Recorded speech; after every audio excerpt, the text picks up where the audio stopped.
Hello and welcome to episode 3.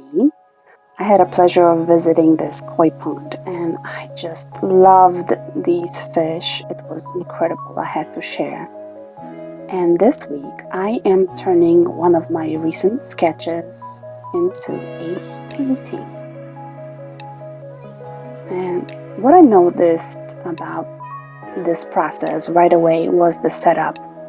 I mostly work with crayons and watercolors, and it requires a different setup than acrylics do, with the prep and the paint, especially how much paint to put in so it won't dry out. Once it dries out, that's it, you cannot use it. So it was really interesting. And working with materials that you don't use that often, it always brings up a bit of resistance and frustration because you are trying to figure out how this material works so that you can translate your vision into this painting. You want it to turn out a certain way. And I thought that was really interesting. It made me think about the setup and why I sometimes have resistance to, creating or sitting down with it. So I thought it was really, really interesting.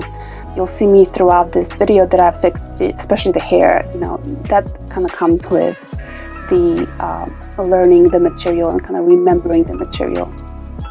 As you can see here, I gave her this fiery red, but it wasn't working, so I changed it several times. Speaking of resistance, I recently heard a very successful artist talk about resistance. Even though she loves her work and what she does, she said every time she sat down to make her art, she experienced resistance. And I really appreciate her being so vulnerable and speaking about it, because personally, I'm judging myself for having resistance. I do love what I do, and then having resistance, you kind of question yourself. But the successful artist talked about it so nonchalant, like, yeah, it's resistance, it's gonna happen. And it just really changed something about how I understand it. I really appreciate it. I even had the resistance to record the audio for this video, but what I realized was that by me speaking about what I'm doing, it is also giving me some insights and ideas, which I really, really appreciate.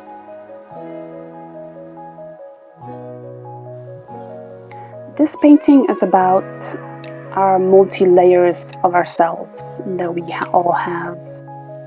And I'm doing these series of daily art meditations and affirmations. And this was one of the drawings that I really, really appreciated and I loved, and I wanted to turn into a more polished piece. So I turned it into a canvas, small canvas. So here it is. This is my original sketch. And then this is my polished canvas. I'm not sure what to call it yet, but I'm pretty happy with the way it came out. And I really enjoy the process of it. I'm excited to do more canvases. And I found out something about resistance and art, and I really, really appreciate that. So thank you so much for being here, and I'll see you next time.